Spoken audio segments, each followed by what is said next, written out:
कक्षा 12 में जो हमारे वीडियो लेक्चर की सीरीज चल रही है, इसमें हम दूसरा चैप्टर पढ़ रहे हैं।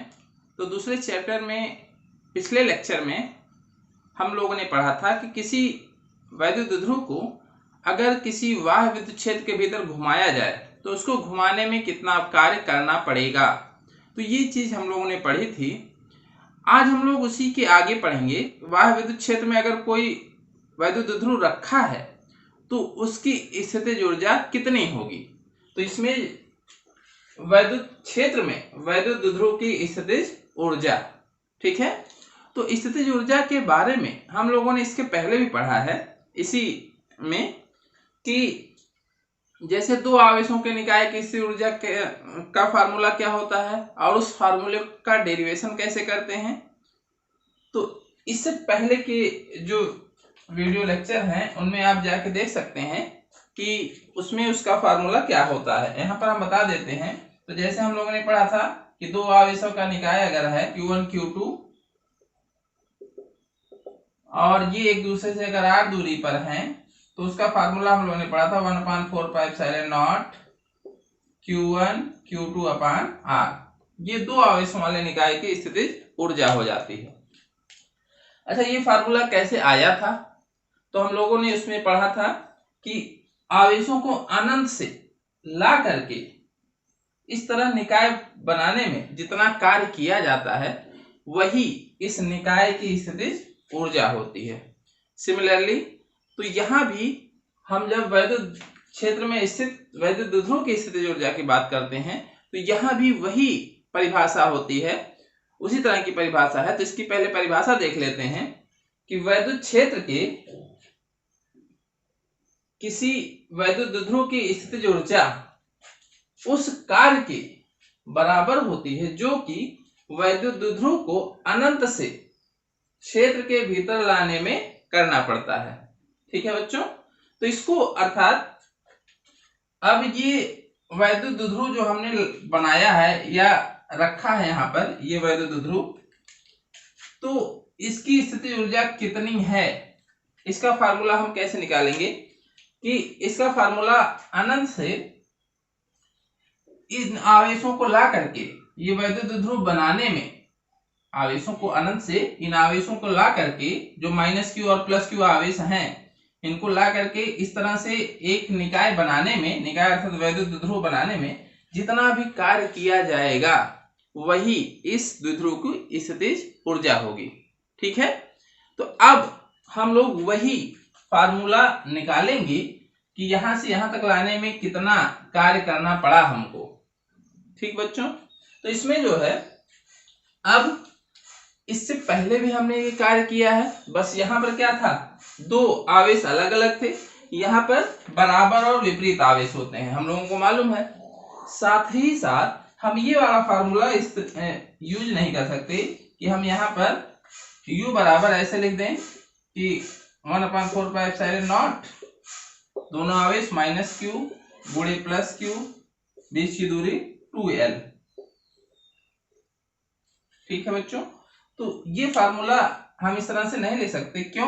क्योंकि यहाँ पर एक वैद्युत क्षेत्र पहले से मौजूद है। यहाँ पर क्या था कि जब हम इन आवेशों को ले आके अनंत से रख रहे थे तो पहले से कोई वैद्युत क्षेत्र मौजूद नहीं है। यहाँ पर क्या है, अब वैद्युत क्षेत्र में अर्थात एक वैद्युत क्षेत्र E, यहाँ पर आप फिगर में देख सकते हैं, ये इसका फिगर है जो हम लोग डेरिवेशन करेंगे। यहाँ -q +q आवेश हैं, ये बीच की दूरी 2l है, अर्थात ये एक वैद्युत ध्रुव है। ये E एक विद्युत क्षेत्र है जिसकी दिशा किधर है, इस दिशा में है। तो ये एक बाह्य विद्युत क्षेत्र जिसको हम कहते हैं, ये बाह्य विद्युत क्षेत्र जिसका परिमाण कितना है, E है, ये पहले से ही मौजूद है। और इसमें क्या था कि कोई भी विद्युत क्षेत्र पहले से मौजूद नहीं था। तो इसके लिए हम लोग थोड़ा सा एक अलग कॉन्सेप्ट और बहुत ही आसान कॉन्सेप्ट यूज करते हैं। उसको अगर आप लोग समझ लेते हैं तो बहुत ही आसानी से ये डेरिवेशन हो जाएगा। तो फिजिक्स समझना ही है, इसको अगर आप समझ गए तो इसको रटना नहीं है। तो इसको हम लोग कैसे डेरिवेशन इसका करते हैं अब इसको समझ लें पहले। तो इसमें जो है अब देख लेते हैं, अब ये हमारी एक सिचुएशन दी गई है। अब हम इसको डेरिवेशन करते हैं। तो मान लेते हैं ये अनंत है, ये अनंत से यहाँ पर अभी दोनों आवेश कहाँ पर स्थित है, माइनस क्यू और प्लस क्यू कहाँ पर है, ये दोनों आवेश कहाँ पर है, ये अनंत पर है। तो अनंत से अब हमको कहाँ ले आना है, यहाँ पर ले आना है।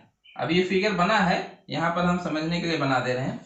तो अब इनको अनंत से यहाँ पर ले आके रखना है। तो यहाँ पर ले आके रखने में जितना कार्य किया जाएगा वही कार्य इसकी स्थितिज ऊर्जा बन जाएगी। ठीक है बच्चों, तो इसमें देख लेते हैं। अब यहाँ पर एक विद्युत क्षेत्र मौजूद है E, यहाँ पर एक विद्युत क्षेत्र मौजूद है E तीव्रता का। तो यहाँ पर एक समान हो या ना हो उससे कोई फर्क नहीं पड़ता। यहाँ पर देख लेते हैं E विद्युत क्षेत्र के भीतर अब हमको माइनस क्यू और प्लस क्यू दोनों को लाना है। तो चाहे बारी बारी से कहें हम, चाहे हम कहें हम एक साथ ले आए।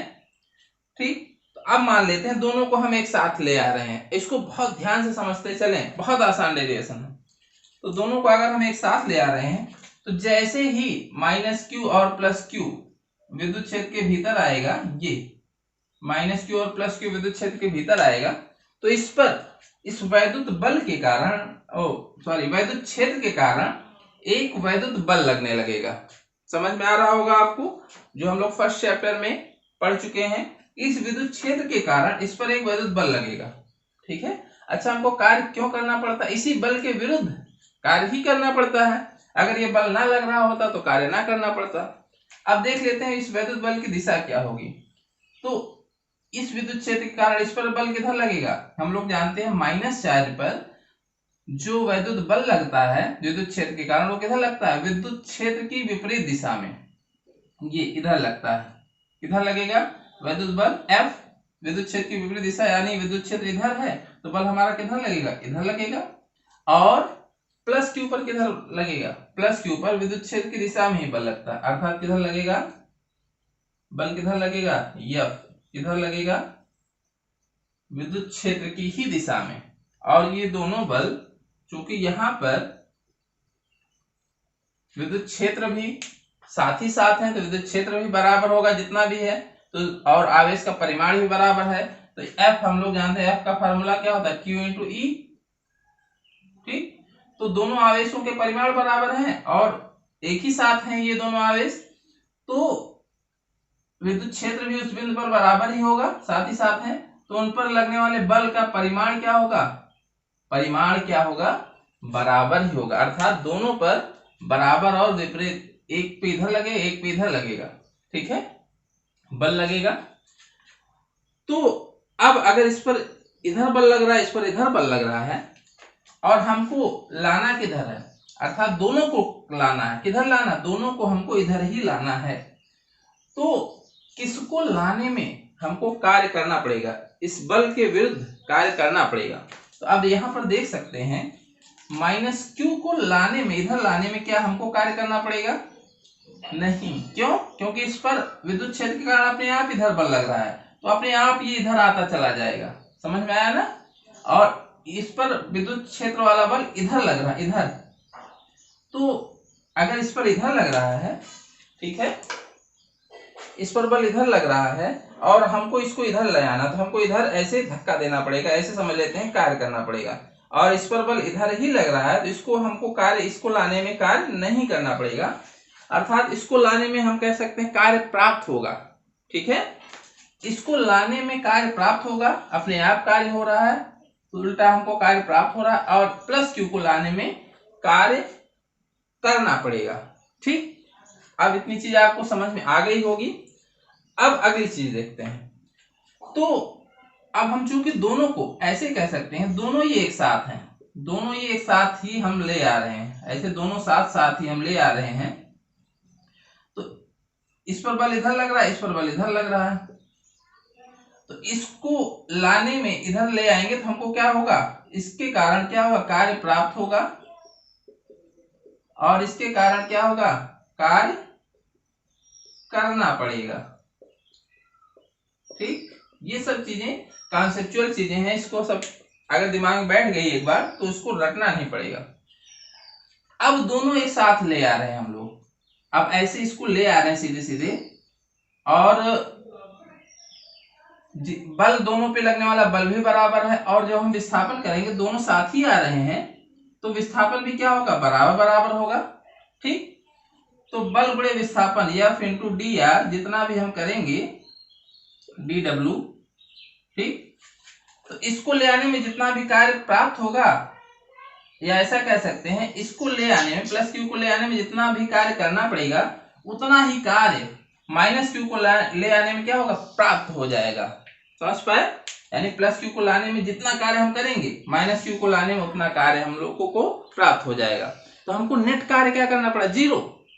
ठीक है, ऐसे जैसे ऐसे समझ लेते हैं, नहीं समझ में आ रहा है, ऐसे आप कोई मान लो बाइक चलाते हैं, तो बाइक चलाते हैं तो क्या होता है, उसमें पेट्रोल क्या होता है, खर्च होता है। अब जितना पेट्रोल खर्च हो रहा हो उतना बाहर से आपको मिलता जाए, ठीक है, तो आपका नेट खर्च क्या होगा, 0। ठीक है, और काम भी हो गया। तो इसी तरह से ये है, तो इस तरह से इसको लाने में जितना कार्य हम कर रहे हैं इसको लाने में उतना ही कार्य प्राप्त हो रहा है, सेम एग्जैक्ट अमाउंट में। क्यों? क्योंकि एफ भी सेम है, दोनों पे लगने वाला बल भी सेम है, और जितना विस्थापन करेंगे दोनों साथ साथ हैं तो उतना विस्थापन दोनों का होगा। तो कार्य क्या होगा, एक कार्य करना पड़ेगा, एक प्राप्त होगा, दोनों मिला के क्या हो गया, प्राप्त वाला नेगेटिव में आएगा, और ये जो कार्य करना पड़ेगा हमको वो पॉजिटिव में आएगा। दोनों बराबर है तो कुल कार्य क्या हो गया, 0। कुल कार्य क्या हो गया, 0। ठीक है, तो यहां से इन दोनों को हम ले आते जाएंगे, ऐसे लेते आएंगे। तो यहां से जब ले आएंगे तो कहां तक ये काम होगा, कहां तक ये चीजें होंगी, यहां तक जब हम इसको ले आएंगे तो यहां पर, ठीक है, यहां तक तो दोनों साथ साथ है, माइनस क्यू और प्लस क्यू दोनों कहां तक आए, यहां तक कि दोनों साथ साथ है। ठीक, लेकिन अब ये हमारा निकाय बनाना है, समझ में आ गया? तो निकाय बनाना है अगर, तो हमने कहा कि प्लस क्यू को तुम यहीं बैठो, समझ में आया ना, ये अब तुम्हारा काम खत्म, अब तुम यहीं बैठ जाओ, यहीं पर, यहाँ पर हमने एक फिगर बनाया है तो इसको समझाने के लिए यहाँ बता रहे हैं। तो प्लस क्यू को हमने कहा यहाँ बैठ जाओ तुम, ठीक। अब हम क्या करेंगे, हमने कहा कि यहाँ प्लस क्यू को रख दिया, अब माइनस क्यू को थोड़ा और दूरी ले जाएंगे, माइनस क्यू को थोड़ा और दूरी ले गए, अब माइनस क्यू को हमने यहाँ ला के रख दिया, कितनी दूरी और ले आए, 2l दूरी। ठीक है, तो अब ये हमारा निकाय बन गया, समझ पाए? प्लस क्यू यहीं पर रह गया और माइनस क्यू को और हम थोड़ा दूरी ले आए। अब आपके दिमाग में आसानी से आ जाएगा कि यहां तक, इस बिंदु तक दोनों साथ साथ आ रहे थे, माइनस क्यू और प्लस क्यू क्या हो रहे थे, दोनों साथ साथ आ रहे थे। तो यहां तक अनंत से लेकर के यहां तक टोटल कार्य क्या है, 0। यहां तक कार्य हमारा क्या है, 0। ठीक है, तो अब कहां कार्य हुआ, यहां से और यहां तक के बीच, क्योंकि प्लस क्यू यहीं रह गया और माइनस क्यू को हम कहां ले आए, यहां ले आए। तो अब कितनी अतिरिक्त दूरी माइनस क्यू को ले आए, यहां तक तो कार्य 0 हो गया, तो अब प्लस क्यू यहीं रह गया तो हमने इसको रोक दिया, तो इससे अब कोई मतलब नहीं है। कार्य किसको ले आने में करना पड़ा, या प्राप्त हुआ माइनस क्यू को यहां तक ले आने में। अभी भी इलेक्ट्रिक फील्ड किस दिशा में, इसी दिशा में है, तो माइनस क्यू को यहां से यहां तक ले आने में अब ये एक्स्ट्रा कार्य हमारा होगा। ठीक है, यहां तक तो 0 हुआ, यहां से यहां तक ले आने में अब ये हमारा कार्य क्या हुआ, एक्स्ट्रा हो गया। अब चूंकि माइनस क्यू को ले आ रहे थे तो माइनस क्यू को ले आने में कार्य क्या होगा, प्राप्त होगा कि करना पड़ेगा। तो माइनस क्यू हम लोग जानते हैं माइनस क्यू है, तो माइनस क्यू को यहां से ले आ रहे थे, यहां पर था ये माइनस क्यू, साथ साथ जब आया था, तो इस पर फोर्स किधर लगेगा, इलेक्ट्रिक फील्ड इधर है, फोर्स इधर ही लग रहा है। तो यहां से यहां तक माइनस क्यू को अतिरिक्त जो ले आए तो वो कार्य हमारा क्या होगा, क्योंकि फोर्स इधर लग रहा है, जिधर हमको ले आना था उधर अपने आप फोर्स लग रहा है, हमको कार्य नहीं करना पड़ेगा। तो माइनस क्यू को यहां से यहां तक ले आने में हमको कार्य क्या होगा, प्राप्त हो जाएगा। ठीक है, जैसे अगर हम कहें ये बिंदु ए है हमारा और ये बिंदु बी है, तो बी से ए तक ले आने में, बी से ए तक की दूरी कितनी है, 2l दूरी, तो माइनस क्यू को 2l अतिरिक्त दूरी हम ले आएंगे, बाकी तो हम लोग साथ साथ ले आ रहे हैं, तो हमको इधर के कार्य से मतलब ही नहीं है, सब 0 हो गया। बस माइनस क्यू को 2l अतिरिक्त दूरी ले आने में कितना कार्य करना पड़ा या कितना कार्य प्राप्त हुआ, बस यही जो अतिरिक्त कार्य है यही इस द्विध्रुव में स्थितिज ऊर्जा के रूप में संचित हो जाएगा। अब आशा है कि आप लोग ये चीज समझ में आ गई होगी आप लोगों को। तो इस तरह से अब हम इसी चीज को लिख लेते हैं और बहुत ही आसान डेरिवेशन है, उसको कर लेते हैं। ठीक है बच्चों, तो इसको हम लोग इरेज कर लेते हैं और डेरिवेशन जो हमारा है उसको कंप्लीट कर लेते हैं। तो यहां पर हम सीधे सीधे लिख लेंगे कि अब डेरिवेशन, अब ये फिगर बना हुआ है आप देख सकते हैं। तो दोनों आवेशों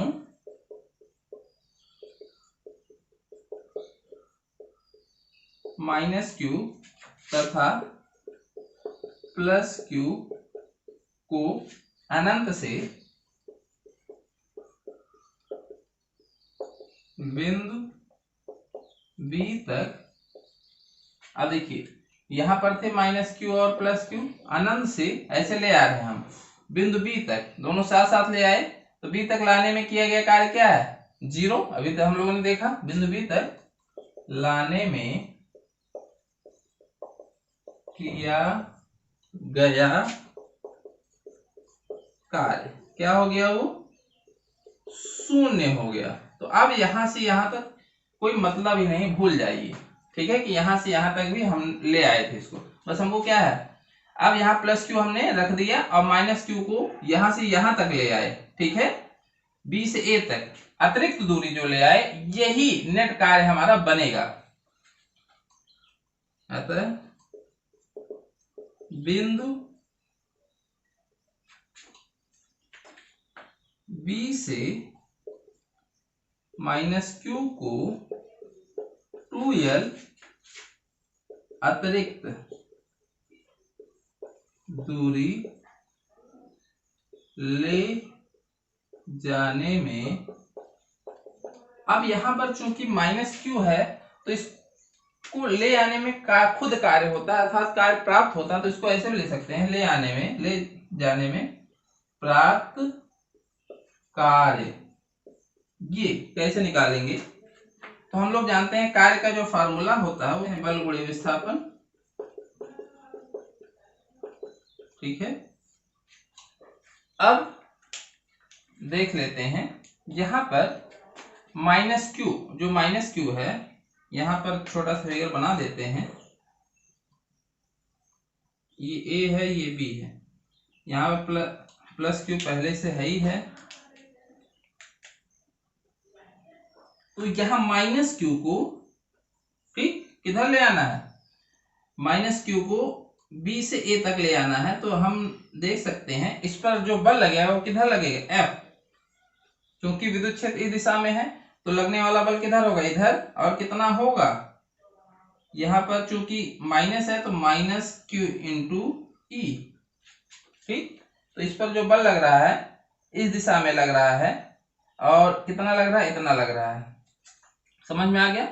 और अगर ये बल इतना लग रहा है और विस्थापन हम किधर कर रहे हैं? इसी दिशा में कर रहे हैं। कितना कर रहे हैं? 2l। विस्थापन कितना कर रहे हैं? 2l। तो जो हमारा बल होगा, और दोनों की दिशा सेम है, तो बल गुणे विस्थापन, थीटा क्या बना? 0। तो यहां पर क्या हो जाएगा? बल गुणे विस्थापन। तो बल कितना है? F गुणे जो विस्थापन हमारा है 2l, सीधे सीधे हो जाएगा। अब यहां पर F कितना है हमारा बच्चों? -q × E × 2l। ठीक, अब यहां पर देख सकते हैं, अब 2ql हो गया, -2ql × E। ठीक, तो 2ql हम लोग जानते हैं बहुत अच्छे तरीके से। ये क्या होता है? बहुत सारे बच्चे बता सकते हैं जो लगातार पढ़ रहे हैं। 2ql हमारा क्या होता है? वैद्युत ध्रुव आघूर्ण। 2ql = क्या होता है? P। इस वैद्युत ध्रुव का वैद्युत ध्रुव आघूर्ण होता है। तो ये हमारा क्या हो गया? -p × E। यही हमारा क्या हो गया? नेट कार्य हो गया। समझ में आया? बस, तो -q को जो अतिरिक्त दूरी 2l हम ले आ रहे थे, उसको ले आने में जो हमारा नेट कार्य बना यही बना, बाकी से हमको मतलब नहीं था, बस यही हमारा आंसर हो गया। ठीक है, तो वैद्युत क्षेत्र में वैद्युत ध्रुव की स्थितिज ऊर्जा, तो अभी ये जब हम वैद्युत ध्रुव को इस तरह से हमने यहाँ पर रखा है तो उसकी स्थितिज ऊर्जा का फार्मूला क्या बनेगा। ठीक है, अब यहाँ पर एक चीज और देख सकते हैं कि यहाँ पर वैद्युत ध्रुव जो हमारा है, ठीक है, ये हमारा कैसे है, विद्युत क्षेत्र की दिशा में ही है, अर्थात इसकी दिशा देख लें अगर हम लोग, तो माइनस क्यू और प्लस क्यू को जो मिलाने वाली रेखा है ये इसकी अक्ष कहलाती है, और अक्ष की दिशा में ही क्या होता है, इसका वैद्युत ध्रुव आघूर्ण होता है।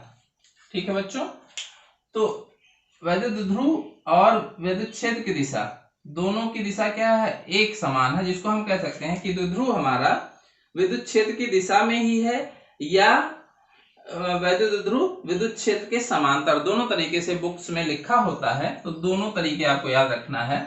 या ऐसे लिख दिया गया है कि विद्युत ध्रुव विद्युत क्षेत्र के समांतर है, ये वैद्युत ध्रुव हो गया और ये वैद्युत क्षेत्र हो गया, दोनों की दिशा क्या है, एक समान है। तो क्या कहेंगे, चाहे हम कहें वैद्युत ध्रुव विद्युत क्षेत्र की दिशा में स्थित है या वैद्युत ध्रुव विद्युत क्षेत्र के समांतर स्थित है, तो उस स्थिति में उस पर किया गया कार्य हमारा ये आया, तो ये हमारा क्या आ गया, अब यही किया गया कार्य, अब देख सकते हैं किसी वैद्युत ध्रुव की स्थितिज ऊर्जा उस कार्य के बराबर होती है जो कि वैद्युत ध्रुव को अनंत से क्षेत्र के भीतर लाने में करना पड़ता है। तो यही किया गया कार्य ही क्या हो जाएगी, इसकी स्थितिज ऊर्जा हो जाएगी। तो इसको लिख लेंगे एक लाइन यहाँ पर, तो यही किया गया कार्य ही वैद्युत ध्रुव की स्थितिज ऊर्जा होगी। ठीक है, और इस स्थितिज ऊर्जा को हम लोग U से दिखाते ही हैं, साथ ही साथ यहाँ 0 लिख देते हैं। आपको अभी थोड़ा सा और आगे हम जस्ट पढ़ने वाले हैं तो वहां पर ये समझ में आएगा कि U 0 क्यों लिखा है। 0 का ये मतलब है जो अभी हमने बताया कि जब वैद्युत ध्रुव और वैद्युत क्षेत्र की दिशा एक ही होगी तो थीटा क्या बनेगा, 0 डिग्री। ठीक है, इसका भी अभी महत्व समझ में आएगा। तो इस स्थिति में जब थीटा 0 डिग्री बन रहा, उस स्थिति में अगर विद्युत क्षेत्र के भीतर हमारा वैद्युत ध्रुव रखा है तो उसकी स्थितिज ऊर्जा का फार्मूला हमारा क्या आएगा, U0, जिसको हम कह सकते हैं तो माइनस PE, ये हमारा फार्मूला आ गया। ठीक है, तो ये फार्मूला हमारा कब है कि विद्युत क्षेत्र के भीतर, ये फार्मूला कब लगेगा, यहां लिख देते हैं कि वैद्युत क्षेत्र के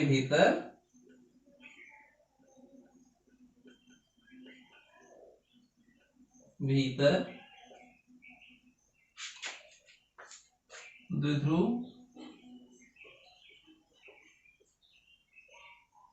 विद्युत क्षेत्र की दिशा में है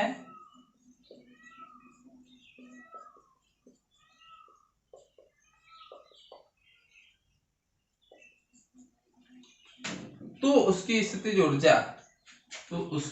ऊर्जा का ये फार्मूला होगा।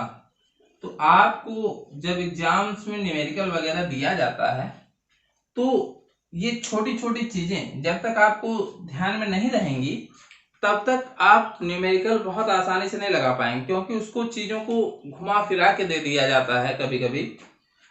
तो वहां पर आपको ये चीजें ध्यान देनी होंगी, क्योंकि सारे फार्मूले क्या होते हैं, लगभग एक दूसरे से मिलते जुलते हैं। तो किस स्थिति में कौन सा फार्मूला लगाना है, जब तक आप लोग ये चीजें ध्यान नहीं देंगे तब तक आपको कंफ्यूजन बराबर बनी रहेगी। तो ये चीज आप लोग नोट कर लें और इसको एकदम दिमाग में बैठा लें। अभी जस्ट हम लोग इससे थोड़ा सा और अतिरिक्त चीजें पढ़ने जा रहे हैं, तो पहले ये चीज नोट कर लें और इसको जो है अच्छे से नोट्स बनाते भी चलें और इसको तैयार भी करते चलें। अब इसके आगे इसके थोड़े से और हम लोग इसके विशेष स्थितियां और देखेंगे। ठीक है, तो अभी जो हम लोगों ने फार्मूला पढ़ा है इसमें वैद्युत क्षेत्र के समांतर स्थित वैद्युत ध्रुव की स्थितिज ऊर्जा, तो इसको हम लोग U0 कहते हैं। अब 0 क्यों है, हमने अभी बताया क्योंकि थीटा इस केस में क्या है, 0 डिग्री बन रहा है और इसका डेरिवेशन हम लोगों ने पढ़ा। हाँ, एक चीज और थी इसमें कि इसमें देख सकते हैं कि इसकी जो स्थितिज ऊर्जा है वो क्या है, निगेटिव में आ रही है, माइनस PE आ रही है। तो तो अगर किसी चीज की ऊर्जा निगेटिव में है तो उसको हम लोग क्या कहते हैं, अस्थायी अवस्था। क्यों? जैसे अगर आपके अंदर ऊर्जा नहीं है, ठीक है, आपका काम जो है कब कर पाते हैं, जब आपके अंदर एनर्जी भरी हो। समझ में आया ना? जब आप भोजन कर लेते हैं तो आपको ऊर्जा मिल जाती है, भोजन नहीं किए हैं तो क्या होता है, ऊर्जा जो है कम होती है, तो आपको काम करने का मन नहीं करता है। इसी तरह से अगर ऊर्जा निगेटिव में चली जाए, समझ में आया ना, तो क्या होता है कि अब वो अगर निगेटिव में ऊर्जा है तो वो बिल्कुल काम नहीं कर सकता है, तो उसको हम लोग क्या कहते हैं, यानी एक जगह वो रुका हुआ है, तो उसको हम लोग कहते हैं अस्थायी अवस्था। तो उसी तरह से ये जो ऋणात्मक एनर्जी है, एनर्जी जब नेगेटिव में हो गई तो उसको क्या कहा जाता है, अस्थायी अवस्था द्विध्रुव की कही जाती है। तो अस्थायी अवस्था में कब रहेगा, जब विद्युत क्षेत्र की दिशा में ही वैद्युत द्विध्रुव स्थित हो, तो वो क्या होती है, अस्थायी अवस्था होती है। ठीक है बच्चों, अब अगली चीज दूसरा आप देख लेते हैं। अब यहां से हमको समझना है, अब तक ये चीज हम लोग पढ़ चुके हैं।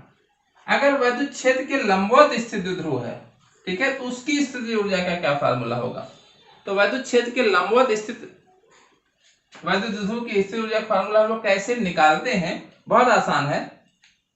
तो सबसे पहले अब देख लेते हैं, यहाँ पर एक चीज और समझा देते हैं आपको कि ये द्विध्रुव हमारा हमने बनाया जो -q + q, तो पहले ये द्विध्रुव यहाँ पर स्थित था, समझ पाए ना, इस स्थिति में स्थित था, तो ये 0 डिग्री, तो इस स्थिति में पहले आया होगा, इसके बाद हमने इसको क्या किया, इसके बाद हमने इसको इस स्थिति में लाया, तो इस स्थिति में भी उसके पास एनर्जी है, कुछ स्थितिज ऊर्जा है, लेकिन वो क्या है, नेगेटिव है।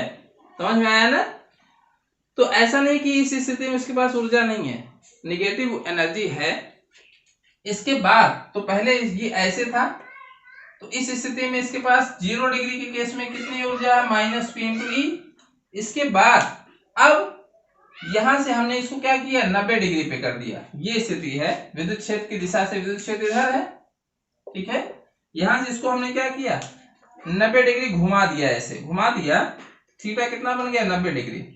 तो 90 डिग्री घुमाने में भी कार्य किया गया। तो ये क्या था, ये क्या है कि आनंद से इस द्विध्रुव को इस स्थिति में 0 डिग्री लाने में जो किया गया कार्य है, तो वो भी उसकी स्थितिज ऊर्जा के रूप में संचित हो जाता है, तो निगेटिव स्थितिज ऊर्जा है।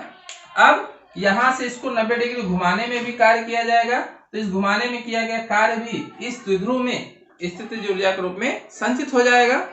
अब ये डेरिवेशन हम लोग पहले पढ़ चुके हैं कि द्विध्रुव को विद्युत क्षेत्र की दिशा से 90 डिग्री घुमाने में किया गया कार्य कितना होता है।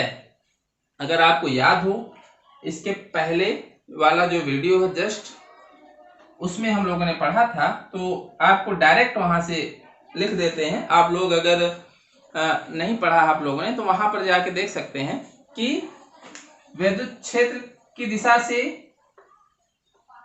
वैद्युत द्विध्रुव को 90 डिग्री घुमाने में कितना कार्य किया जाएगा, ठीक है। तो वो कार्य भी इस द्विध्रुव में उसकी स्थितिज ऊर्जा के रूप में संचित हो जाता है। तो दो कार्य हो गए, यानी दो स्थितिज ऊर्जाएं हो गई। एक तो अनंत से ला करके निकाय की रचना किया हमने, इसके बाद उसको 90 डिग्री घुमाया, ठीक है। तो दोनों कार्य जो है, दोनों मिला के जो स्थितिज ऊर्जा बनेगी वही इसकी नेट स्थितिज ऊर्जा होगी, ठीक है।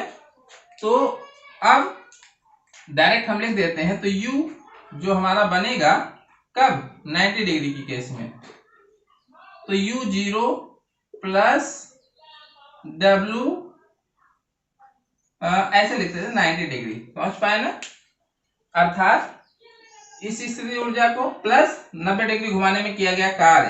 तो आपने अगर वो वीडियो देखा तो हम डायरेक्ट लिख देते हैं -p, U0 का मान -p है, और 90 डिग्री घुमाने में किया गया कार्य याद है आपको, तो कितना होता है, p होता है। नहीं तो फार्मूले में रख करके निकाल लें, ठीक है। तो ये हमारा U90 क्या हो गया, -p + p क्या हो गया, 0। तो 90 डिग्री अर्थात वैद्युत क्षेत्र के लंबवत स्थित द्विध्रुव की जो स्थितिज ऊर्जा होती है वो क्या होती है, 0। तो ये 1 नंबर क्वेश्चन भी पूछ लिया जाता है कि U90 अर्थात 90 डिग्री, हमारा 90 डिग्री की अवस्था में जो द्विध्रुव की स्थितिज ऊर्जा होती है वो क्या होती है, 0, ठीक। अब ये तीसरा जो हमारा केस बनेगा वो वैद्युत क्षेत्र के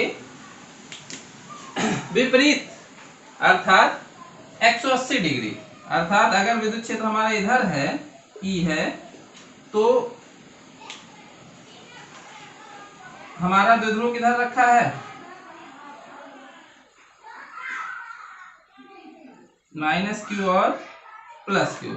तो इसकी दिशा किधर हो गई, P की, इधर। ठीक है, तो यहां पर आप देख सकते हैं, यहां पर थीटा कितना है, 180 डिग्री। द्विध्रुव की दिशा और ई की दिशा के बीच हमारा थीटा कितना है, 180 डिग्री। अगर विद्युत क्षेत्र के विपरीत स्थित है वैद्युत द्विध्रुव, तो उसकी स्थिति ऊर्जा कितनी होगी। ठीक है, तो क्या लिखेंगे इसको आप लोग, यहाँ पर जगह की कमी है, हम बोल देते हैं, आप लोग लिख लें कि विद्युत क्षेत्र के विपरीत स्थित द्विध्रुव की स्थितिज ऊर्जा, अर्थात वैद्युत क्षेत्र के विपरीत स्थित वैद्युत द्विध्रुव की स्थितिज ऊर्जा, उस समय क्या बनेगा, थीटा 180 डिग्री बनेगा। तो फिर वही चीज आ जाएगी कि 180 डिग्री के केस में हमारी स्थितिज ऊर्जा क्या होगी, 0 डिग्री में जितनी थी वो तो रहेगी ही, प्लस u w 180, समझ पाए, w 180 आ जाएगा। तो u0 हमारा जो है वो कितना है, -pe है, और 180 अर्थात 180 डिग्री घुमाने में किया गया कार्य क्या होगा, 2pe। ठीक है, अगर पिछले वीडियो में हम लोगों ने ये किया है, तो 2pe - p क्या हो जाएगा, pe।